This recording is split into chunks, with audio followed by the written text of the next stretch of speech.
নমস্কার দর্শক, আমি দুরুল্লাহ আর আপনারা দেখছেন দুরুল্লাহ বাংলা। দর্শক, আপনারা জানেন যে বেশ কয়েকদিন আগে কুণাল ঘোষ এবং আমাদের বাংলার বিখ্যাত সুপরিচিত সুনামধন্য মিঠুন চক্রবর্তী এবং কুণাল ঘোষের মধ্যে এই দুজন ব্যক্তির মধ্যে বাকযুদ্ধ লেগে যায়। বাকযুদ্ধ তেমন কিছু না, আপনারা জানেন কুণাল ঘোষ সবসময় যে কোনো বিষয়ে নাক গলাতে পছন্দ করে। আপনারা জানেন এটা দ্বিতীয়বার বলার কোনো অপেক্ষা রাখে না। আর মিঠুন চক্রবর্তী তিনি ভারতের আমাদের বাংলার গর্ব, তো তিনি তার মতো আছে। কিন্তু এই কুণাল ঘোষ এই মিঠুন চক্রবর্তীর উপর নানা রকম মাঝে মধ্যে কিন্তু আমরা অপবাদ লাগাতে শুনেছি মিডিয়াতে, সোশ্যাল মিডিয়াতে।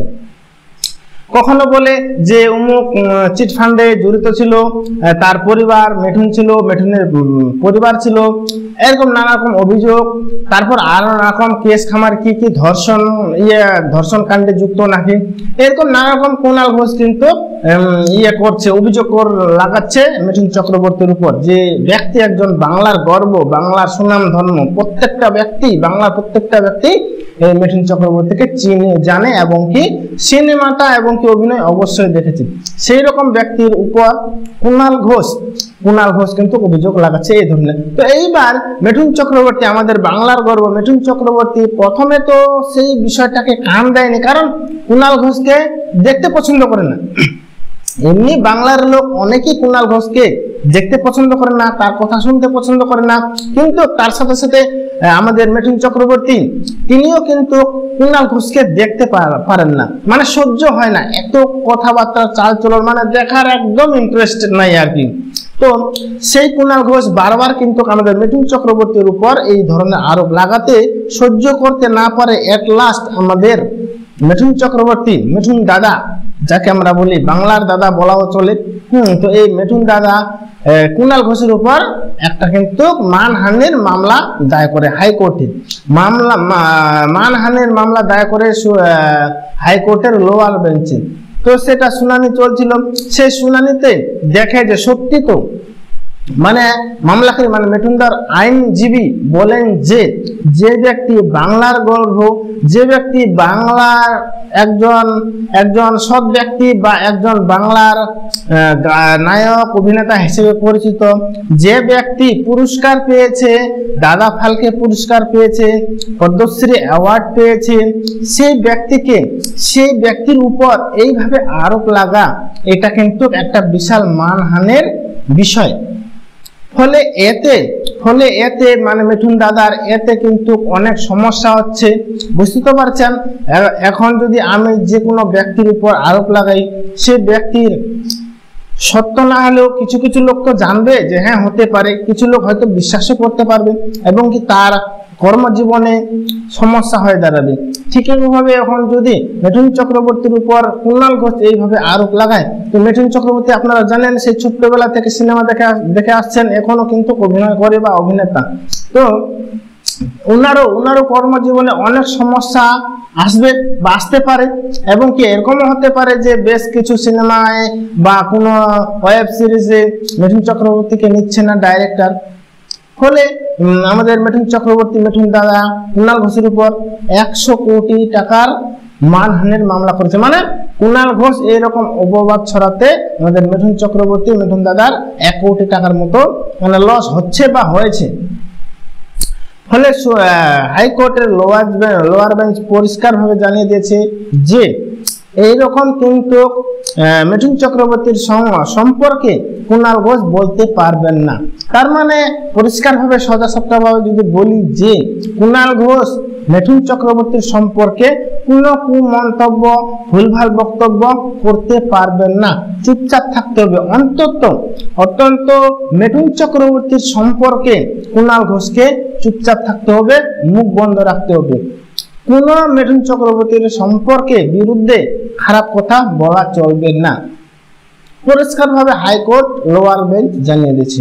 আবার এদিকে কুণাল ঘোষ বলছে যে আমি কোনো চিঠি পাইনি, আমি কোনো পাইনি যে সত্যি হাইকোর্ট এইটা আমাকে বলেছে কি না, কোনো নোটিশ আসেনি। আসবে নোটিশ, দাঁড়াও নোটিশ আসবে। এই খবরটা শোনাতেই তো তোমার কপাল থেকে ঘাম ঝরছে। আবার যদি নোটিশ আসে তাহলে তো কি বলবো আর। ভয়ে ভীতু। আপনি মুখেই শুধু বলছেন, তো প্রমাণ করুন। আপনি যে আরোপ লাগাচ্ছেন মিঠুন চক্রবর্তীর উপর যে চিট ফান্ডের টাকা হাতিয়েছে, তারপর রেপ ধর্ষণ কি যেন মামলার সঙ্গে পরিবার যুক্ত, অমুক তমুক, তো সেগুলো প্রমাণ করান। তাহলে আপনি ফিল্ডে বলুন যে মিঠুন চক্রবর্তী অমুক, মিঠুন চক্রবর্তী তমুক, ফিল্ডে বলুন না, প্রমাণ সমেত দেখিয়ে। এভাবে তো হাওয়াবাজি সবাই মারতে পারে না। আমিও মারতে পারি আপনার সম্পর্কে, ও আবার অন্য ব্যক্তি আমার সম্পর্কে মারতে পারে। তো এভাবে হাওয়াবাজি করলে তো হবে না, প্রমাণ সহিত করতে হবে, এগোতে হবে, কেস চালাতে হবে। তো এখন যদি আপনি প্রমাণই না দেখাতে পারেন, তাহলে তো আপনাকে মাথা নত করতেই হবে, আপনাকে মাথা নত করতে হবে, এবং কি আপনাকে মুখ বন্ধ করতেই হবে, যেটা হাইকোর্ট বলেছে।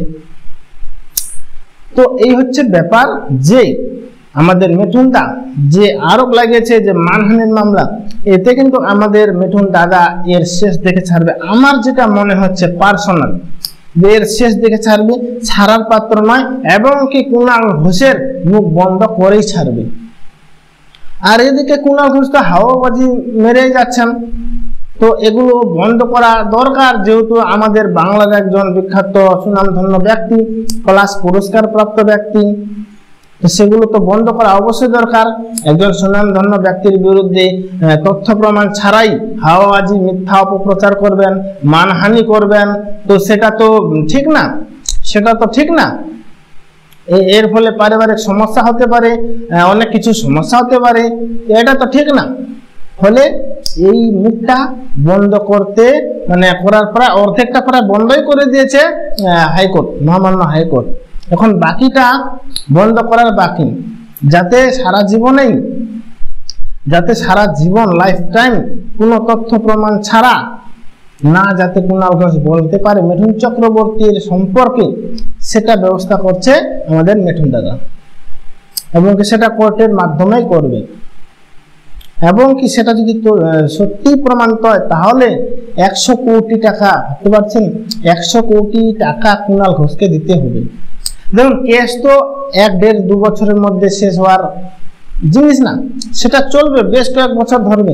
আর এই বছরেই যদি আমাদের মুখ্যমন্ত্রীর ঘটি উল্টে যায় 26-এ, তাহলে এখন কুণাল ঘোষ ঠিক আছে, দল থেকে টাকা পাচ্ছেন, দল থেকে হেল্প পাচ্ছেন, অনেক কিছু পাচ্ছেন। এবার যদি ঘটি উল্টে যায়, তখন এই কুণাল ঘোষকে কে চালাবে? আর ভরণ পোষণ, এই যে কেস খামারের খরচ, হাইকোর্টে সুপ্রিম কোর্টের খরচ, এগুলো কে চালাবে? আর যদি সত্যিই সেটা প্রমাণিত হয় যে মানহানির চেষ্টা হচ্ছে বা করছে, এতে লস হয়েছে মিঠুন চক্রবর্তীর 100 কোটি টাকার মতো, তো 100 কোটি টাকা কে দেবে? তখন কি হবে এই কুণাল ঘোষের অবস্থা? সেটা কি কুণাল ঘোষ ভেবে দেখেছেন? ভাববেন, কারণ বর্তমানে ভুল করলে সেটা ভবিষ্যতে তার মাসুল দিতে হয়। তো সেদিক থেকে লক্ষ্য রেখে এই বিষয়ে এই কাজগুলো করবেন।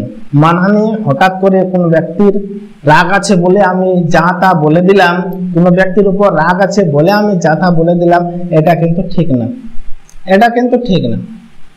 দর্শক, আপনাদের মতামত কি, যে এই যে হাওয়াবাজি কুণাল ঘোষ মারছেন, হ্যাঁ, কোনো ব্যক্তির উপর পার্সোনালি রাগ আছে বলেই এইভাবে করা কি ঠিক? আপনারা কমেন্ট বক্সে অবশ্যই কমেন্ট করে জানাবেন। সাথে নজর রাখবেন দুর্লভ বাংলা ইউটিউব চ্যানেল। যদি এই ভিডিওটা ভালো লাগে, তাহলে আমার ছোট্ট ইউটিউব চ্যানেলটাকে অবশ্যই সাবস্ক্রাইব করবেন। ঠিক আছে দর্শক, ভালো থাকুন, সুস্থ থাকবেন, ধন্যবাদ।